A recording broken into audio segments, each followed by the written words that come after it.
Récemment, les Émirats arabes unis ont exprimé leur inquiétude face à la prolongation de la guerre et ont mentionné qu'en cas de pénurie de dollars dans leur pays, ils pourraient utiliser d'autres devises comme le yuan chinois pour les transactions pétrolières. Jusqu'à présent, le commerce mondial du pétrole se faisait exclusivement en dollars, mais c'est la première fois que les Émirats arabes unis évoquent la possibilité d'utiliser le yuan. Cela a un impact considérable dans le contexte actuel de la guerre au Moyen-Orient. Regardons de plus près les événements d'aujourd'hui. Voyons cela tout de suite.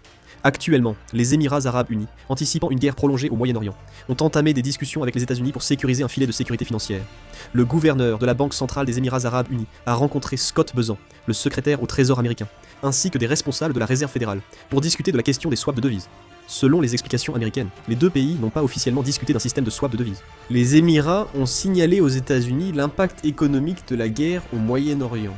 Selon un article du Wall Street Journal, les Émirats arabes unis auraient déclaré que les États-Unis avaient déclenché la guerre au Moyen-Orient sans en informer au préalable les Émirats ou d'autres pays du Golfe, et que cela avait entraîné l'implication des Émirats dans ce conflit. Ils ont indiqué qu'en cas de pénurie de dollars aux Émirats arabes unis, le yuan pourrait servir aux transactions pétrolières. Actuellement, ce n'est pas qu'un choc économique, mais une période où le système national vacille. L'Iran exerce une forte pression stratégique sur les Émirats arabes unis dans cette guerre. Plus de 2800 drones et missiles ont poussé la défense aérienne à ses limites, touchant en chaîne installations énergétiques, ports et centres logistiques. L'infrastructure financière de Dubaï reposait sur son image de lieu d'investissement sûr, mais cette réputation s'effondrant, on constate un retrait des capitaux mondiaux. Pour les investisseurs, la région commence à être perçue comme exposée au risque de guerre dès qu'ils y placent leur argent. Il y a ici un autre problème crucial, c'est la structure des revenus en dollars. Les Émirats arabes unis gagnent des dollars en vendant du pétrole et du gaz et maintiennent leur système financier grâce à ces dollars.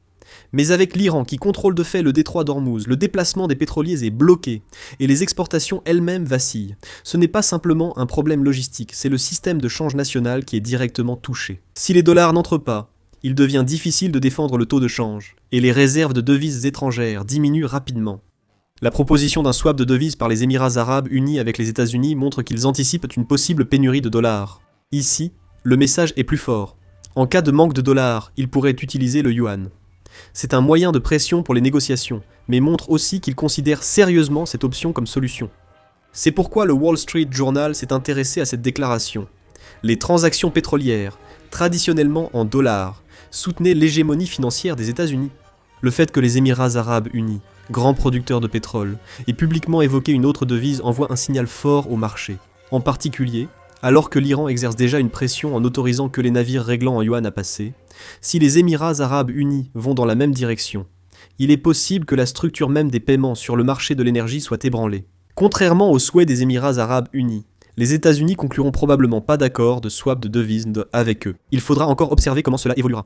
De plus, ce qui est encore plus important, c'est qu'en ce moment, si l'on regarde les actions de l'Iran, on constate qu'ils sont en train de transformer de front l'ordre financier lui-même, au-delà des actions militaires. L'Iran tente de contrôler le passage lui-même en verrouillant de fait le détroit d'Ormuz, et en plus, il exige même des frais de passage. Le montant actuel est d'environ 3 milliards de wons par navire. L'Iran cherche ainsi à affirmer économiquement sa souveraineté sur le détroit, au-delà d'une simple question d'argent. Les États-Unis imposent un blocus maritime et une pression militaire, empêchant la réalisation complète de cette tentative. Mais l'objectif de l'Iran reste clair. De plus, l'Iran a annoncé qu'il n'autoriserait le passage qu'aux pétroliers des pays qui règlent leurs achats de pétrole en yuan ou en bitcoin.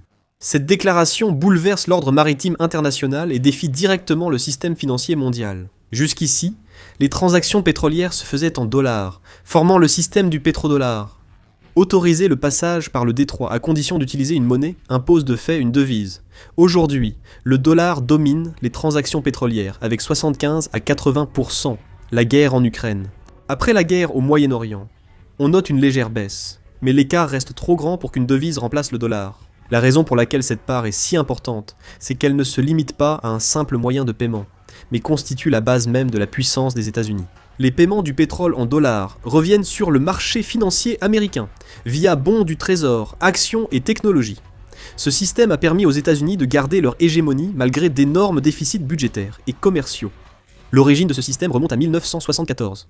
À l'époque, les États-Unis ont conclu un accord avec l'Arabie Saoudite. En échange de la garantie de la sécurité du pays, le paiement du pétrole devait se faire uniquement en dollars. Par la suite, cette structure s'est étendue à tout le Moyen-Orient. Et un immense cycle s'est mis en place où les dollars gagnés par les pays producteurs de pétrole retournaient aux États-Unis. C'est justement l'axe central de l'ordre financier international qui s'est maintenu pendant des décennies. Mais aujourd'hui, l'Iran remet directement en cause cette structure. Sur le plan militaire, ils tiennent fermement le détroit d'Ormuz, et sur le plan économique, ils exercent une pression simultanée, en posant la condition de changer la monnaie de règlement. Le détroit est une voie clé pour le transport mondial du pétrole, donc le contrôler revient à tenir le marché de l'énergie à la gorge. Ajouter la tentative de changer la monnaie de règlement transforme ce conflit régional en un facteur pouvant bouleverser l'hégémonie mondiale. De plus, la plus grande inquiétude ressentie actuellement par les pays du Golfe n'est pas tant le risque de dommages militaires, mais plutôt la question de savoir s'ils peuvent encore faire confiance aux États-Unis. Dans cette guerre, les États-Unis n'ont pas assez coordonné avec leurs alliés du Golfe avant d'attaquer l'Iran. Ce n'est pas qu'un impair diplomatique, c'est un événement qui remet en cause la confiance dans tout le dispositif de sécurité. Cela signifie qu'ils savaient que leur territoire pouvait devenir la cible de représailles, mais qu'ils n'ont eu aucun temps pour se préparer. Par la suite, les États-Unis ont apporté leur soutien à la défense, mais les résultats n'ont pas été à la hauteur des attentes. L'Iran, en une seule fois, l'Iran a lancé des dizaines, voire des centaines de drones et missiles, frappant toute la région du Golfe simultanément. La défense a partiellement réussi, mais la dissuasion parfaite a échoué. Des installations énergétiques, des ports et même des bases militaires ont subi des dégâts. Un problème majeur a émergé, le manque criant de moyens de défense, notamment l'épuisement rapide des systèmes d'interception comme les missiles Patriot. Il faut donc reconstituer ces stocks, mais cela ne peut pas se faire en peu de temps. Il faudra plusieurs mois pour produire et fournir à nouveau ces équipements. En cas de nouvelle attaque, les moyens sont insuffisants pour la repousser, ce qui menace directement la survie des pays du Golfe. Dans cette situation, les États-Unis ont privilégié la défense d'Israël au détriment d'une répartition efficace des ressources. Cette scène envoie un message très fort aux pays du Golfe. Ils se rendent compte qu'ils ne sont pas la priorité. C'est un moment où la structure même de leur dépendance à la sécurité américaine vacille. Jusqu'à présent, les pays du Golfe ont bâti leur croissance économique et leur stratégie de place financière en se fiant à la puissance militaire et au système de défense des États-Unis.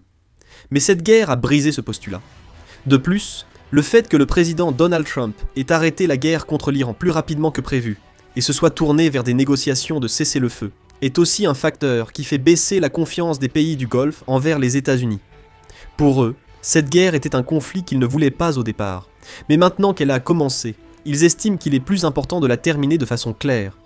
Si la guerre s'arrête à un stade intermédiaire, la situation devient encore plus dangereuse. La principale raison, c'est le détroit d'Ormuz. Cette région est vitale pour les pays du Golfe.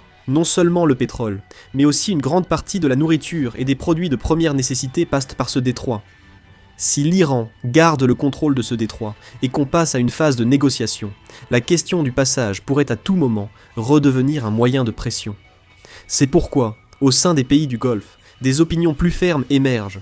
Ils pensent qu'il est bien plus sûr d'éliminer complètement la menace militaire iranienne et de rétablir le contrôle du détroit à son état initial, plutôt que de s'arrêter à moitié.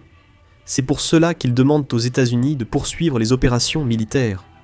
Le problème, c'est l'attitude des États-Unis. Selon un article du Wall Street Journal, le président Trump aurait perdu tout intérêt pour la guerre au Moyen-Orient. Comme le mentionne aussi le Wall Street Journal, on sent que l'intérêt de Trump pour la guerre au Moyen-Orient diminue progressivement. Du point de vue des pays du Golfe, les États-Unis semblent ne pas maintenir leur concentration stratégique sur une question qui touche à la survie même de leurs États. Chacun de ces comportements érode la confiance. Au final, les pays du Golfe se retrouvent à un carrefour très inconfortable, continuer à dépendre des États-Unis tout en acceptant l'incertitude, ou chercher à renforcer leur influence autrement. C'est dans ce contexte qu'apparaît la carte du règlement en yuan, une option assez puissante. Les Émirats arabes unis envoient un signal aux États-Unis qu'ils ont d'autres options, tout en l'utilisant comme moyen de pression. Si les États-Unis continuent à perdre la confiance des pays du Golfe de cette manière, ils pourraient subir un contre-coup majeur plus tard. L'un des grands facteurs qui ont permis aux États-Unis de maintenir leur hégémonie jusqu'à présent, c'est la confiance, mais ils viennent de la piétiner. Ce n'est pas parce que les dirigeants américains étaient stupides qu'ils privilégiaient leurs alliés, mais parce que c'est en les privilégiant que l'hégémonie américaine se maintenait. Ce n'était pas pour rien. Mais aujourd'hui, les États-Unis font tout le contraire.